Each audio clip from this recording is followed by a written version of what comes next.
하나님 말씀 창세기 41장 46절부터 57절까지 우리 한번 뜻을 생각하면서 읽어볼까요? 교독할까요? 창세기 41장 46절. 요셉이 애굽왕 바로 앞에 설 때 30세라. 그가 바로 앞을 떠나 애굽 온 땅을 순찰하니 요셉이 애굽 땅에 있는 그 7년 곡물을 거두어 각 성에 저장하되 각 성읍 주위의 밭에 곡물을 그 성읍 중에 쌓아두매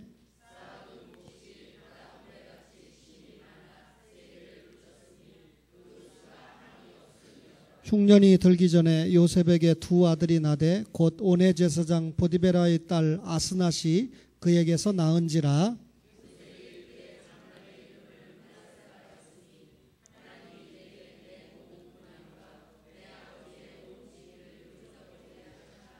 차남의 이름을 에브라임이라 하였으니 하나님이 나를 내가 수고한 땅에서 번성하게 하셨다 함이었더라.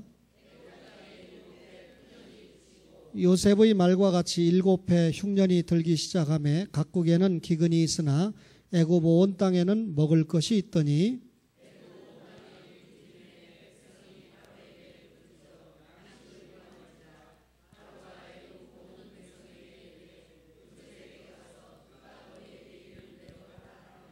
온 지면에 기근이 있음에 요셉이 모든 창고를 열고 애굽 백성에게 팔세. 애굽 땅에 기근이 심하며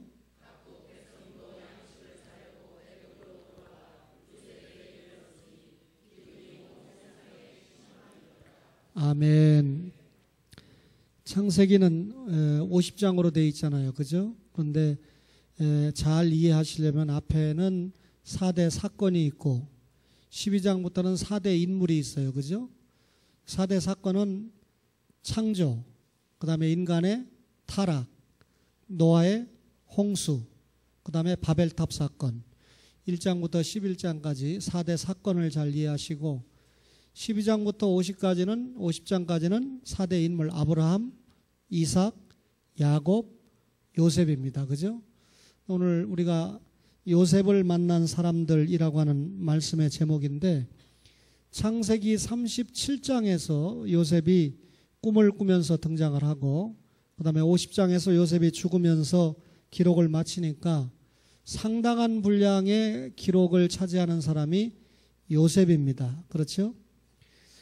잘 아시는 것처럼 신앙의 4대 족장을 이야기할 때 네 번째로 들어가는 사람이 요셉입니다. 유명한 아브라함의 증손자죠. 그 다음에 이삭의 손자죠. 야곱의 12아들이 있는데 11번째 아들이 요셉이잖아요. 야곱의 12아들을 통해서 이스라엘의 영적인 공동체가 만들어지니까 이 요셉이라고 하는 인물은 야곱 가문의 역대상 5장에 보면 실질적으로 장자는 아니지만 11번째 아들이지만 장자의 역할과 장자의 축복을 받았던 사람이 요셉입니다. 여러분, 이 요셉은 야곱이 11번째 아들을 얻었을 때 가장 사랑했던 아들이죠. 그렇죠? 그 사랑을 했다는 결정적인 증거가 요셉이 채색옷을 입었다. 다른 형제들이 입지 못하는 채색옷을 입었다. 왜 사랑했을까요? 4명의 부인 가운데 가장 사랑하는 부인인 라헬을 통해서 얻었고 그 다음에 노년기에 얻었다라는 이유 때문에 사랑을 했다 그랬죠. 그런데 야곱의 이 잘못된 사랑도 하나님께서는 결국 구속 역사에 사용을 하신 것을 우리가 알 수 있습니다. 우리가 요셉 그러면 별명을 주려고 그러면 꿈쟁이 요셉, 꿈꾸는 요셉이죠. 창세기 37장 5절 이하에 보면 요셉이 특이한 꿈을 꿨는데 해와 달과 용서하세요. 밭에서 곡식을 묻고 있는데 형님들의 곡식단이 자기의 곡식단에게 절을 하고 있더라 라고 하는 꿈입니다. 그렇죠? 또 해와 달과 11별이 요셉에게 절을 했다라고 하는 꿈입니다. 여러분, 하나님의 계시인 신구약 66권이 완성되기 전에는 하나님께서 꿈이라는 방법을 통해서 하나님의 뜻을 나타내는 경우가 종종 있었습니다. 오늘날 여러분과 저가 꿈을 통해서 하나님의 뜻을 받나요? 개인적인 신앙에 자극은 받을 수 있어요. 제가 그건 인정합니다. 그러나 저에게는 얘기하지 마시고 자기 혼자 꿈꾸고 신앙생활을 잘하면 돼요. 왜냐하면 신구약 66권이 기록됐기 때문에 하나님께서는 지금은 이 꿈을 통해서 객관적인 계시는 주지 않는다. 우리 모두가 믿고 따라갈 표준이 되는 꿈을 우리에게 주시는 건 아니다. 그러나 성경이 기록되기 전에는 하나님께서 이런 특별한 방법을 통해서 하나님의 뜻을 주시는 경우가 있죠. 그러니까 요셉이 꾼 꿈은 쉽게 말하면 하나님의 계시가 담긴 꿈이었다. 여러분, 형들에게 미움을 받은 요셉이 이어지는데 아버지의 특별한 사랑을 받았다고 그랬습니다. 그러니까 다른 형들이 볼 때 왜 요셉만 아버지의 사랑을 받냐? 또 형들이 잘못한 것을 아버지에게 고자질했어요. 그죠? 지난 주일인가 요셉의 신앙 수준, 요셉이 배운 신앙의 표준이 있잖아요. 거기에 맞지 않으니까 서모를 범하는 형의 실수를 아버지에게 고자질하니까 형들이 더 미워했습니다. 뿐만 아니라 꿈 이야기를 들으니까 형들이 우리의 곡식단이 네 곡식단에게 절을 해? 네 곡식단이 우리에게 절하는 게 아니고, 이런 꿈 이야기를 하니까 형들이 요셉을 미워했습니다. 결국은 이런 형들의 미움 속에 요셉이 팔려가게 되죠. 아버지의 심부름을 세겜까지만 한 게 아니라 도단까지 찾아가서 하다가 형들에게 죽임을 당할 뻔했는데 그래도 유다의 제의에 의해서 죽임을 당하진 않고 은 20냥을 받고 미디안 상고들에게 팔아버렸습니다. 그래서 요셉이 결국 어디에 도착을 하게 됩니까? 애굽의 군대 장관인 보디발 장관의 집에서 종살이를 시작하게 되죠. 그러니까 형들에게 최초로 인신매매를 당하는 기가 막힌 입장의 사람이 요셉이었습니다. 그 다음에 보디발 장관의 집에서 종으로 출발했는데 뭐가 됩니까? 가정총무가 됐다라는 것을 우리가 창세기 39장을 통해서 알게 되는데, 요셉은 이스라엘 사람입니다. 유대인입니다. 그렇죠. 히브리인이죠. 그런데 보디발은 애굽 사람입니다. 그런데 이 애굽 사람에 있던 이방 나라의 종이 그 집에 가정총무가 돼서 이 부인 빼놓고는 다 맡길 만큼 신뢰를 받았다라고 하는 건 뒤집어 놓고 말하면 요셉이 얼마나 지혜가 있었고 얼마나 신실했고 얼마나 인정을 받는 사람이었는가 하는 것을 우리가 알 수가 있겠죠. 그러니까 사실 이런 모습을 통해서 우리가 자기에게 맡겨진 직임에 얼마나 충실하게 감당을 하는가 하는 것이 대단히 중요하다 하는 것을 알 수가 있습니다. 그렇죠? 여러분, 찬양을 하는 이 청년들의 모습을 보니까 이제 가요는 점점 이제 가정의 대표로 지금 물들어가고 있고, 여러분 사실 세로미는 찬양할 때 찬양에 심취하잖아요. 우리 구집사님의 강의대로 그냥 입만 뻥긋 하는 게 아니라 자기가 부르는 찬양을 통해서 심취하고 있잖아요. 그죠? 근데 정작 심취해야 될 장로님은 심취 못하거든요. 왜? 기타에 아직 능숙하지 못하기 때문에. 옛날에 딴따라 기타는 좀 능숙했는지 몰라도 복음성과 기타에 지금 능숙해 보려고 하니까 거기에 능숙하려고 신경 쓰다 보니까 가사나 또 이 목사가 찬양 부를 때의 찬양이나 또 장로님이 기타를 연주하니까 목사가 기분 좋아하는 거나 이런 거는 볼 여가가 없어요. 그런 것까지 보면 제가 1년 12달 안 굶죠. 여러분, 보디발 장관의 집에 뭐가 됐다고요? 가정총무가 됐어요. 그런데 여기까지 잘 올라왔는데 그만 투옥되는 요셉을 우리가 만나보게 됩니다. 여러분이 보디발 장관이 다 맡겨서도 그 부인은 안 맡겼는데 이 여자가 볼 때 얼마나 요셉이 준수하게 생겼던지, 이게 제가 가만히 보니까 남자만 문제가 아니라 여자도 문제거든요. 그러니까 이 여자가 얼마나 꼬았던지 요셉이 그만 시험을 받았습니다. 그런데 요셉이 하나님이 나에게 당신 남편을 통해서 다 맡겨줬는데 부인만큼은 맡겨준 적이 없다. 그러니까 내가 당신을 범하는 것은 하나님 앞에 범죄하는 것이다 라고 뿌리쳤거든요. 그랬는데 뿌리치는 순간에 이 여자가 옷을 놓고 도망을 가는 바람에 나중에 오히려 요셉이 자기를 강간하려고 했다고 하는 두집어 씌웠죠. 누명을 씌웠죠. 이에 2단 내지 끝이 다른 3단의 특징이지 않습니까? 결국은 요셉이 이런 과정을 통해서 옥에 갇혀버리고 말았어요. 그러나 여러분, 기가 막 형님들에게 팔리고 종으로 출발했다가 어떻게 가정총무가 됐는데 또 옥에 갇히게 된 이런 모든 것이 사실상 하나님의 섭리였거든요. 다시 말하면 애굽의 총리 대신이 되는 과정이었거든요. 그래서 창세기는 두 가지로 답할 수 있어요. 하나는 시작의 책이고 다른 하나는 섭리의 책이다.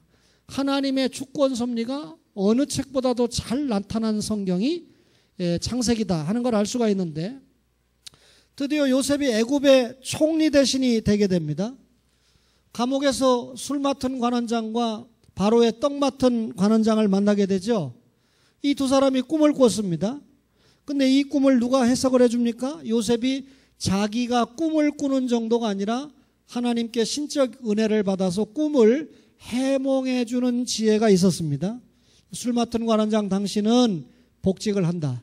떡 맡은 관원장, 당신은 복직을 못하고 죽는다. 실제로 술 맡은 관원장이 복직을 했거든요. 그러면 요셉을 기억해야 되는데 2년 동안 까마득히 잊고 있습니다. 그렇죠? 사람이 화장실 갈 때가 다르고 나올 때가 다르지 않습니까? 그렇죠? 그런데 여러분, 바로 왕이 꿈을 꿨어요. 창세기에 꿈 얘기가 많이 나오네요. 근데 바로 왕이 꿈을 꿨는데 이 꿈을 누구도 해석을 해주지 못합니다. 그때 술 맡은 관원장이 생각할 때 내 꿈을 해석해 준 히브리 청년이 있었는데 그 친구가 해석해 준 대로 내가 복직을 했다라고 하는 것에 착안을 해서 2년 만에 꿈쟁이 요셉을 기억을 하게 됩니다. 결국 요셉이 누구를 만나나요? 바로 임금을 만나서 바로 임금의 꿈을 해석을 해주게 됩니다. 이런 과정 속에서 요셉이 해석의 방법, 7년 동안 풍년이 있는데 7년 동안 흉년이 올 거다. 7년 풍년 동안에 어쩌고 저쩌고 하니까 그래? 그러면 네가 총리가 돼가지고 애굽의 두 번째, 내가 있는 건 명목이고 네가 실권을 가지고 한번 준비를 해봐라 해서 애굽의 총리 대신이 됐습니다. 그러면 여러분, 이런 이 배경 속에서 요셉을 만난 사람들이 있는데, 여러분, 이 형들에게 팔려가지고 요셉이 우선 누구네 집에 왔습니까? 애굽의 보디발 장관의 집에 와서 종살이를 시작을 했습니다. 근데 이 애굽의 보디발 장관의 집에 있는 동안에 사실 요셉이 애굽의 풍습, 애굽의 문화를 익혔거든요. 나중에 하나님이 애굽의 총리 대신을 시킬 계획이 있으셨다면 애굽을 모르고는 애굽의 언어나 애굽의 문화나 애굽의 모든 것을 파악하지 못하고는 애굽을 통치할 수가 없는 거 아닙니까? 그래서 풍습을 익히게 했습니다. 다시 말하면 총리 대신으로서 준비를 시켰다, 그 말이죠. 이때 여러분, 많은 사람을 만나게 되는데 애굽의 보디발 장관의 집에 팔려가면서부터 많은 사람을 만나게 되는데 우선 제일 먼저 만난 사람이 보디발 아니겠어요? 여러분, 요셉은 이때부터 이미 채색 옷은 입지 못하는 거죠. 애굽의 종으로 팔려갔으니까. 또 기가 막힌 아버지의 사랑도 받지 못하는 거죠. 아버지 밑에서 살던 환경도 바뀌어가지고 전혀 낯선 환경에 처하게 됐죠. 변하지 않은 게 하나 있어요. 아버지 품에 있을 때나 보디발 장군의 집에 와 있을 때나 하나님이 함께 하신다고 하는 사실은 변함이 없었습니다. 그래서 여러분, 이 보디발 장군의 집에서 결국 최선을 다해서 신실한 모습을 보이고 직임에 충실했던 요셉은 이 집의 종이 아니고 가정 총무가 됐습니다. 비록 주인은 애굽 사람이었지만, 자신은 히브리 사람이었지만 가정 총무가 되는 그런 축복을 입게 됩니다. 근데 요셉도 축복이지만 종보다는 가정 총무가 얼마나 큰 축복입니까? 그러나 사실은 요셉을 하나님이 복줘야 되잖아요. 요셉을 축복해야 되잖아요. 요셉을 축복하기 위해서 덤으로 누가 축복을 받습니까? 애굽 사람인 보디발 장군이 복을 받게 되는 걸 창세기 39장 5절을 보세요. 창세기 39장 5절에 보니까 그가 요셉에게 자기의 집과 그의 모든 소유물을 주관하게 한 때부터 여호와께서 누구를 위하여? 요셉을 위하여 누구에게? 그 애굽 사람의 집에 뭘 내려요? 복을 내리심으로 여호와의 복이 그의 집과 밭에 있는 모든 소유에 미치니라. 요셉 때문에 누가 복을 받습니까? 보디발이 복을 받았다. 그 말입니다. 이 박찬종 씨가 천주교 신자라 조금 유감이기는 하지만 그 똑똑한 사람이 왜 천주교 신자인지 모르겠어요. 역사를 좀 알면 방향을 틀만한데. 근데 이분이 그러더군요. 세월호 때문에 처음에 정몽준 씨가 이 여론조사에서 앞서기도 했는데 지금 턱없이 밀리고 있거든요. 그러니까 이걸 극복하는 방법이 뭐냐? 그러니까 간단하다. 왜 이건희 씨는 지금 아파서 누워있으니까 내가 말을 못하겠지만 살아있다면 내가 말하고 싶다. 이건희, 그 다음에 LG의 누구, 그 다음에 이 정몽준, 정몽구, 그러니까 삼성, 그 다음에 현대, 그 다음에 LG가 가장 부자래요, 우리나라. 이 세 사람이 뭐 워린 버핏인가 이 외국 사람 이름을 대면서 기부하는 것을 확실하게 보여주면 된다. 그러니까 정몽준 씨가 재산이 많은데 간단하다. 내 전 재산을 물론 아들, 딸 먹고 살 거 다 남겨놓고 기부한다고 그러면 말은 그렇게 안 했지만 나부터도 거기 찍는다. 그 말이죠. 예. 그렇게 된다면 이게 녹음되잖아요. 저는 오늘 서울로 이사를 해가지고 이 주민등록증 옮겨가지고 찍어줄 거예요. 무슨 뜻인지 이해가 되죠, 여러분? 그런 좀 이 돈 있는 사람들이 뭔가 좀 기부하는 문화가 좀 더 좀 이 확산되는데 이런 지도자급들이 뭔가 좀 활동하면 좋지 않겠는가. 예수 안 믿지만 제가 예수 안 믿는 사람 가운데 최종현 회장을 제일 존경하잖아요. 왜? 헬리콥터 타고 보니까 후손들이 전부 이 땅을 무덤으로 다 하게 생겼으니까 내 무덤 절대 만들지 마라. 나 화장시켜서 뿌려라. 그렇게 유언했고 사실 그대로 됐잖아요. 그런 좀 앞서가는 사람들이 좀 있어야 되지 않겠습니까? 어쨌든 요셉은 하나님이 요셉을 복주기 위해서 누구를 복줬습니까? 보디발을 복줬습니다. 그러면 보디발이 누구를 만났기 때문에 복받았죠? 예수쟁이, 오늘날로 말하면 요셉을 만났기 때문에 복을 받았다. 또 여러분이 감옥의 간수장이 복을 받는데요. 요셉이 억울하게 투옥됐잖아요. 그러나 그 억울하게 투옥된 요셉 속에 늘 누가 함께 했습니까? 하나님이 함께 하셨습니다. 여러분, 요셉이 감옥에 갔을 때 그를 지키는 책임을 진 간수장이 모든 죄수들을 요셉에게 맡겼습니다. 그러니까 감옥에 가 있는 요셉이 얼마나 이 역할을 잘 감당했던지 간수장이 요셉을 믿고 죄수들을 맡겼다는 거 아닙니까? 근데 여러분, 요셉이 감옥에 있을 동안에 요셉을 맡았던 죄수들도 복을 받고 특별히 요셉에게 이 일을 맡겨주었던 간수장이 복을 받았는데 창세기 39장 23절을 한번 보세요. 창세기 39장 23절에 보니까 간수장은 그의 손에 맡긴 것을 무엇이든지 살펴보지 아니하였으니 이는 여호와께서 요셉과 함께 하심이라. 시작. 여호와께서 그를 범사에 형통하게 하셨더라. 요셉 때문에 보디발만 복을 받은 게 아니라 요셉 때문에 간수장도 복을 받았다. 요셉을 만나면, 하나님의 사람을 만나면 복을 받는 겁니다. 그렇죠? 그 다음에 누가 복을 받았습니까? 바로 임금과 바로 임금이 통치하는 애굽 온 국민이 복을 받게 되죠. 여러분, 바로 임금의 꿈을 요셉이 해석을 해 주었잖아요. 7년 풍년 동안 이미 총리 대신이 된 요셉이 부지런히 창고를 준비했습니다. 그래서 7년 흉년을 만났을 때 넉넉하게, 그 만약에 준비 안 했으면 바로도 굶어 죽어야 되고 백성들도 굶어 죽어야 되는데 애굽의 바로 임금과 애굽의 백성들이 요셉이 만든 창고를 통해서, 물론 이스라엘 백성들도 살아남았지만 애굽 백성들도 애굽의 왕들도 기근을 넘기고 생명을 건지게 되었습니다. 여러분, 죽을 위기를 요셉을 통해서 넘겼다. 고통의 시기를 요셉을 통해서 넘겼다. 결국 요셉을 만나면서 누가 복받았다는 말입니까? 바로 임금도 복을 받고, 그리고 애굽의 백성들도 요셉을 만남으로 말미암아 복을 받았다. 그 말이죠. 대단한 영향력을 주고 있는 사람이 요셉이었다. 그 말이죠. 또 누가 복을 받았습니까? 요셉에게 온 형제들, 다시 말하면 요셉을 팔아먹은 형제들도 복을 받았습니다. 여러분, 당시 닥쳤던 흉년은 세계적인 흉년이었습니다.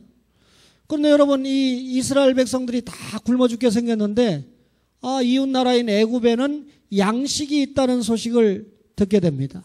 자기들 힘으로 침략해서 그 양식을 뺏어올 힘이 없어요. 또 그래서는 안 되죠. 그래, 그 양식을 사기 위해서 아무리 돈이 있어도 양식이 없으면 소용없잖아요. 양식을 사러 10명의 형들이 가게 됩니다. 여러분, 요셉은 이미 총리 대신이 돼 있죠. 요셉은 알지만 형들은 모르잖아요.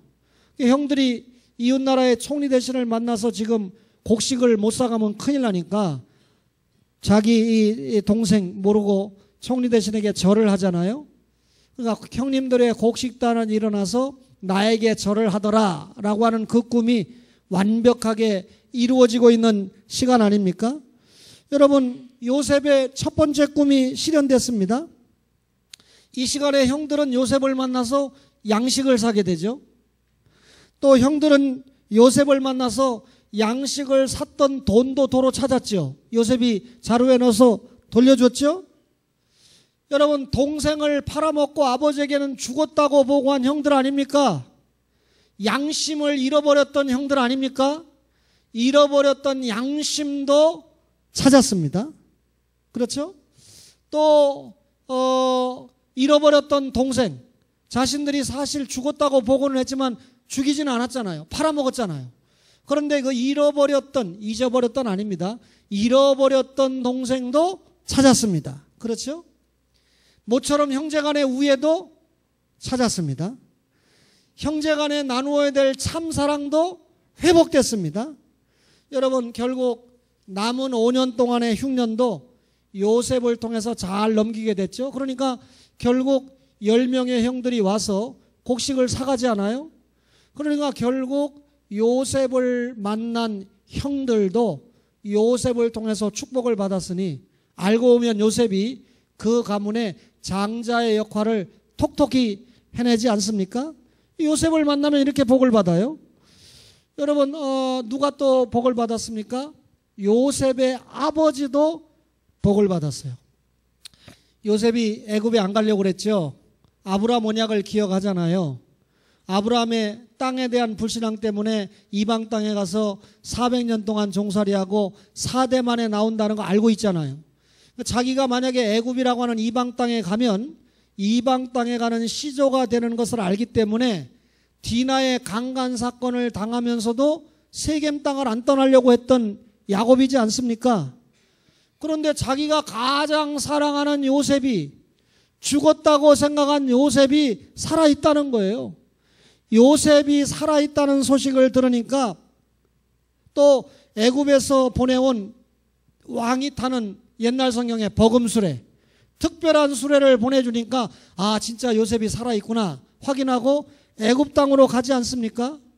그래서 여러분, 야곱이 바로를 만나게 됩니다. 그때 요셉이 일러준 대로 애굽 땅에서 가장 목축업을 하기 좋은 고센 땅에서 살게 되잖아요. 그러니까 바로에게 요구를 하기를 우리에게 고센 땅에서 좀 머물게 해달라. 고센 땅은 애굽에서, 애굽 사람들은 농사 짓는 사람이지 목축을 주로 하는 사람들이 아니거든요. 근데 이스라엘 백성들은, 히브리 사람들은 목축업이 주업이잖아요. 목축업이 잘 될 수 있는, 목축업이 잘 되려면 풀이 잘 자라야 되잖아요. 비가 비교적 잘 오는 비옥한 땅인 고센 땅을 얻어서 머물게 됩니다.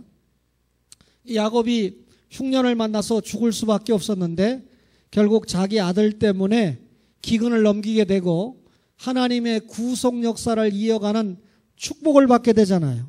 여러분, 요셉을 만나니까 보디발이 복을 받았습니다. 여러분, 요셉을 만나니까 간수장과 죄수들이 복을 받았습니다. 요셉을 만나니까 애굽의 바로 임금과 온 국민들이 복을 받았습니다. 요셉을 만나니까 온 형제들이 복을 받았습니다. 아버지를 만나니까 어떻게 됐습니까? 아버지도 아들 요셉을 통해서 복을 받았습니다. 다음 주에 제가 설교는 고통하는 의인이고 그 다음 주 설교는 실패한 의인인데, 우리 이 김동숙 집사님을 만나서 살고 있는 박병진 집사님은 제가 주례를 섰는데, 내 기억에 박병진 집사님은 믿음의 황무지 집안에서 태어났거든요. 예수 안 믿는데 어떻게 연애를 했는지 지금 생각하면 치릿감이야, 김동숙 집사님은. 근데 결국은 하여튼 간에 결혼하기 전에 전도를 해가지고 조건을 걸어가지고 교회 와서 신앙생활하고 목사님에게 세례받고 그리고 목사님의 주례를 통해서 결혼해야 된다 해서 성공을 했어요. 제가 주례했습니다, 제 기억에. 그리고 사랑하는 자녀들도 제가 필리핀에 가 있는 동안 서희만 제가 세례를 못 줬지 다 제가 세례를 준 가정으로 알고 있어요. 그러니까 하여튼 목숨 걸고 기도해야 돼요. 제가 이 가정이 잘못되면, 제가 잘못하면 신목사가 주례했으면 잘 안 된다 이런 결론이 나오면 큰일 나니까요. 오늘 아침에 뭐 직장에서 갑자기 불렀다 그래서 많이 제가 억울했는데, 하여튼 끝나자마자, 옛날 같으면 믿음이 약해가지고 피곤한데 집에 가서 쉬어야지 하는데 끝나자마자 달려왔거든요. 얼마나 감사한지 몰라요. 그럼에도 불구하고 다음 주 설교를 들을 때 우리 김동숙 집사님은 약간 찔리는 부분이 있을 거예요. 성공했으니까 다행이지, 여러분 성공 못하는 경우가 대부분이거든요. 내가 결혼하면 전도하겠습니다, 믿음 키우겠습니다, 그리 불신앙 쪽으로 안 끌려가면 다행입니다. 다음 주에 만나겠습니다. 여러분, 요셉을 만나는 사람들은 복을 받는 거예요. 그러면 여러분, 이런 요셉의 삶이 우리에게 어떤 교훈을 주느냐? 여러분, 요셉 이야기 하면요, 소설 같기도 하고 수필 같기도 하고 옛날 얘기도 같기도 하고 참 재미있어요. 여러분, 어린이들에게 청년들에게 이 얘기를 하면서, 청년들이요 비전을 가져야 됩니다, 꿈을 가져야 됩니다, 믿습니다, I found it, Jesus Christ 해가면서 나도 장영출 목사님 흉내를 낼 수 있어요. 참 그분 때문에 내가 목사 된다고 서원을 했는데 우리 구희진 집사님이 우는데, 그때 상배, 수봉이 몇 명, 5명이 목사 된다고 안수 받았는데 저만 목사 돼가지고 고생하고 있어요. 지금 딴 친구들은 지금 고생하는지 안 하는지 잘 모르겠는데, 하여튼 간에 이 청년 전문 사역자의 집회 시간에 나중에 다 끝나고 나서, 사랑하는 청년 여러분, 앞으로 목사가 되겠다고 하는 사람 앞으로 나오시길 바랍니다, 내가 기도해 주겠습니다, 할렐루야 싹 해가지고 은혜 막 받아놨으니까 쭉 나왔는데 5명이 나왔거든요. 그 중에 한 사람이 저였는데, 저는 목사가 됐고 딴 사람들은 지금 됐다는 기록을 제가 들어보지를 못하고 있어요.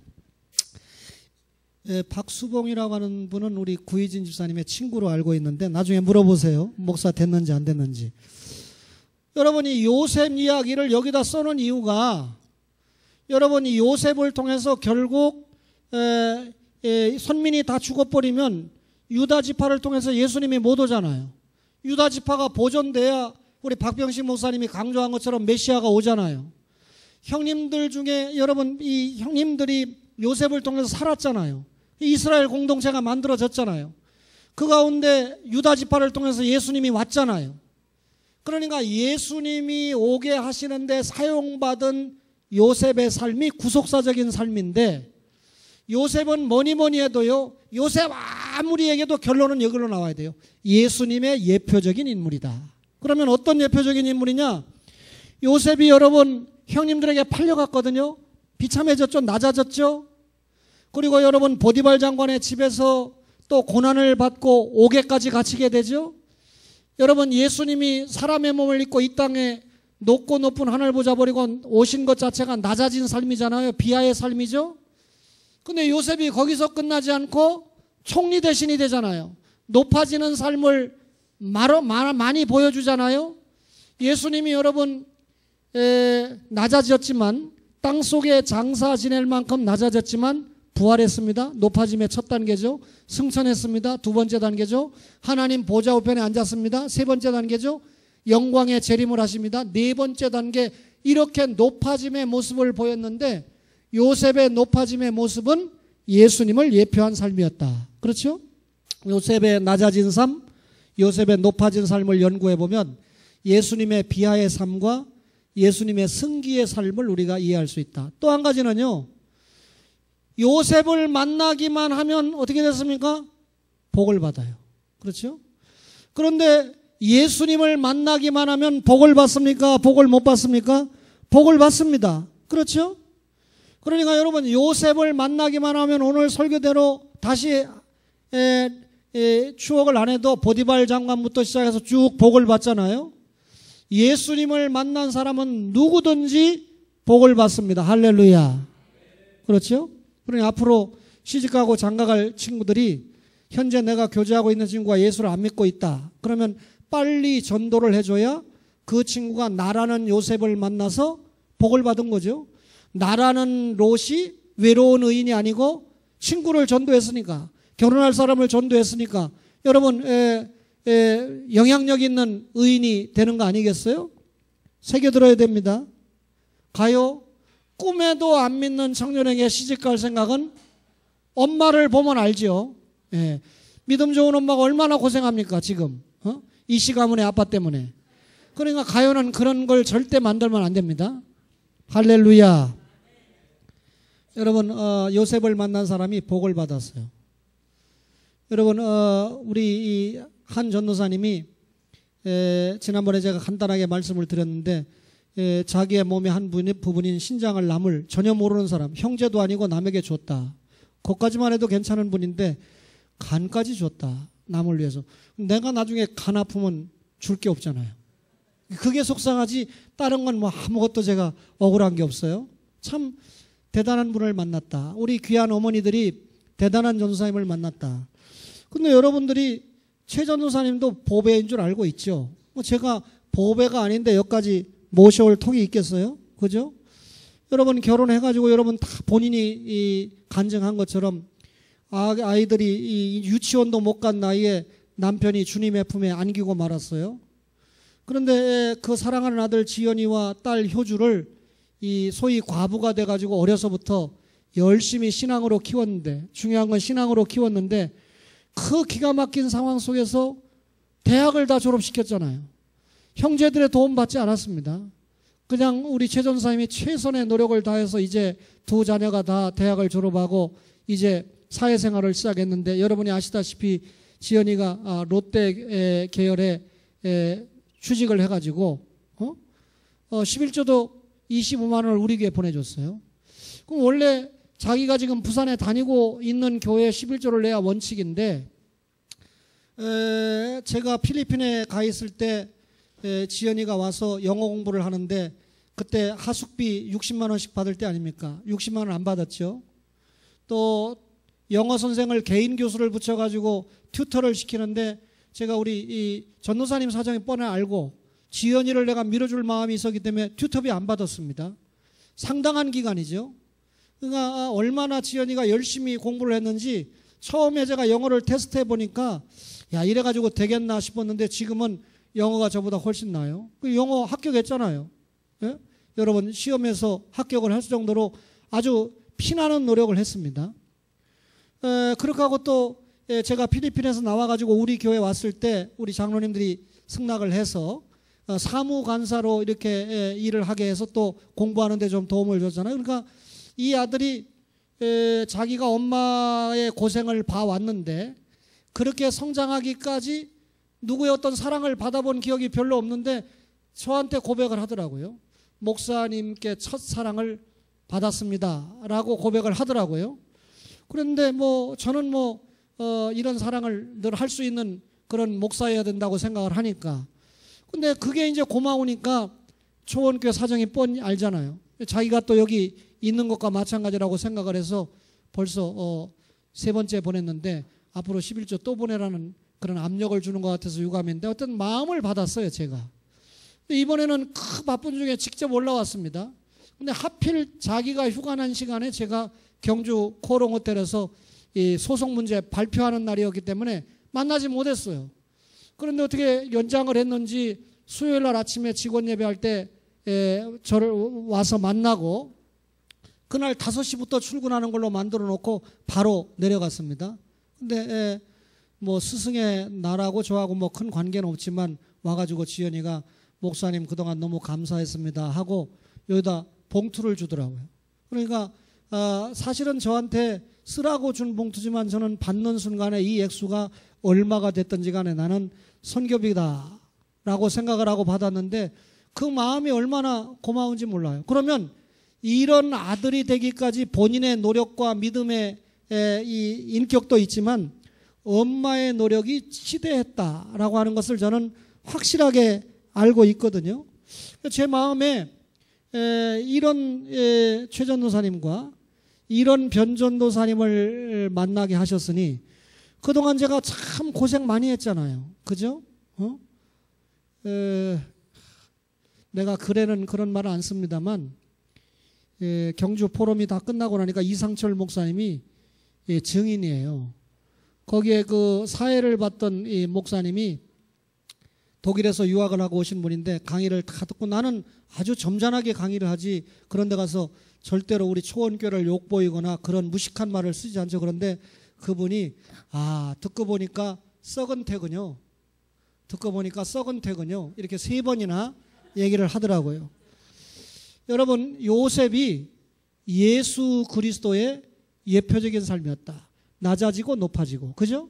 그 다음에 요셉을 만나기만 하면 뭐라고요? 복을 받았다. 예수님을 만나기만 하면 복을 받았다. 예수 만나서 여러분과 저가 복 받은 줄로 믿습니다. 아이고 목사님 예수 믿어도 아직 돈이 없는데요.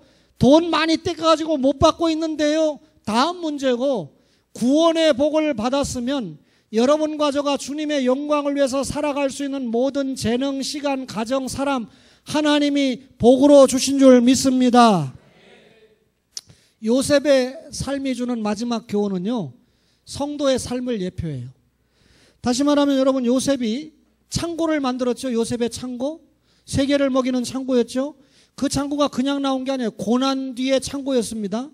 추석 안 해도 되죠. 축복의 창고였습니다. 그렇죠? 여러분 어떤 축복입니까? 승리의 창고잖아요. 애매하게 누명을 써가지고 감옥에 갔지만 결국 그 뒤에 창고를 만들었으니까 여러분 승리의 창고죠.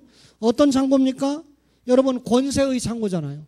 여러분 바로 임금이 내가 가지고 있는 모든 권한은 명목이다. 네가 실권을 가지고 다 해라. 그래서 총리 대신에 권세를 가지고 만든 창고니까 권세의 창고 아닙니까? 그런데 그 창고가 결국 무슨 창고입니까? 축복의 창고였죠. 사랑의 창고였죠. 다시 말하면 생명의 창고였죠. 여러분 애굽 사람을 먹이려고 하는 게 목적이 아니었고 그 사람들도 덤으로 살았지만 누구를 살렸습니까? 하나님의 구속 역사를 이어가야 될 히브리 백성들을 전원 살리는 생명의 창고가 요셉의 창고였던 줄로 믿습니다. 그렇다면 요셉이 성도의 삶을 예표한다. 이 말은 여러분과 저에게 창고가 있어야 된다. 그 말이죠. 성도의 창고가 뭡니까? 복음 창고입니다. 그렇죠? 여러분과 저가요, 복음이 충만한 창고가 있어야 돼요. 우리 귀하신 어머니들에게, 할아버지들에게 복음을 줄 때, 어린이들에게 복음을 줄 때, 여러분, 다른 것은 빵을 주고, 뭐, 재밌는 얘기를 들려주고 하는 건 다 수단입니다. 하나님의 복음을 주기 위한 수단이에요. 결국, 다른 걸 다 줘도 하나님의 복음을 주지 못하면 헛일이라는 거죠. 그렇죠? 그렇다면 여러분, 우리가 초원교회에서 함께 만난 여러분과 저가 우리는 하나님 중심, 성경 중심, 교회 중심으로 살아야 됩니다. 그렇죠? 그런데 제가 어떤 교회에서 있을 때 그 뒤에다가 하나를 목사님이 더 붙이는데 그 다음에 목사 중심해야 된다. 그 말의 의미는 알아요. 근데 목사가 바로 갈 때 목사 중심하면 큰 문제가 없는데 목사가 바로 못 갈 때 목사 중심하면 같이 그냥 구덩이에 빠지는 거죠. 그렇죠? 여러분 초원교회는 하나님 중심, 성경 중심, 교회 중심하고 목사 중심 하지 말고 성도 중심 하세요. 성도 중심하고 좀 여력이 남고들랑 목사 중심 해주면 제가 불만이 없겠습니다. 그러면 성도 중심이 뭡니까? 스스로 해결하라는 거예요, 이제. 여러분, 하나님의 말씀을 듣고 또 하나님의 말씀을 준비하고 여러분들을 위해서 기도하는 일은 제가 할 일이고, 물론 여러분들도 기도해야 되지만 저에게는 그거 외에는 기대하지 마세요. 앞으로 하나님 말씀 전하고 여러분을 위해서 기도해주면 신목사는 사명 끝났다. 나머지 교회의 모든 돌아가는 것은 이제 여러분들이 스스로 해결해라. 장로님들 괜히 뽑아놨습니까? 권사님들이 괜히 계십니까? 그죠? 또 안수 집사님들이 그냥 계신 게 아니잖아요. 그러면 여러분, 저는 이제 우리 부목사님이나 최전사님이나 변전사님을 통해서 여러분들에게 필요한 것을 주문만 해놓으면, 여러분들은 내 못 만나니까, 이분들은 직원 예배 한번 만나고 하니까, 그러면 여러분들에게 전달돼서 여러분들이 교회를 잘 이끌어갈 수 있도록 그렇게 해주셔야 된다는 거죠. 초원교회는 이제 오늘 이런 설교를 통해서 하나님 중심, 성경 중심, 교회 중심, 그 다음에 뭐라고요? 성도 중심, 다시 말하면 구역 중심, 기관 중심, 기관장 중심으로 일을 해내라 이겁니다. 구역 중심으로 일을 해내라 이겁니다. 찬양대가 모여졌으면 우선 지휘자에게 찬양의 실권을 줬으니까 지휘자 중심으로 일이 되도록 하고, 그렇게 되도록 찬양대장과 찬양대 총무가 옆에서 강력하게 협력을 해야 되는 거죠. 여러분, 여전도회가 남전도회가 기관을 중심으로 해서 각 지체가 각 이 임원들이 맡겨진 직임들을 충실히 요셉처럼 수행하다 보면 이제 주님의 몸된 교회가 바르게 갈 거 아닙니까? 그렇죠?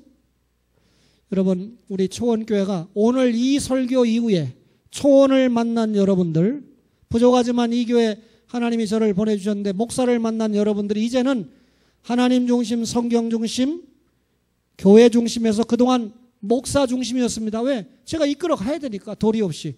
이제는 목사 중심 빼고 성도 중심이 돼서, 장로님들이, 성도님들이 중심이 돼서, 기관이 중심이 돼서, 구역이 중심이 돼서 여러분들이 주의 교회를 힘있게 이끌어 갈 수 있는 축복의 교회가 되기를 주의 이름으로 축원합니다.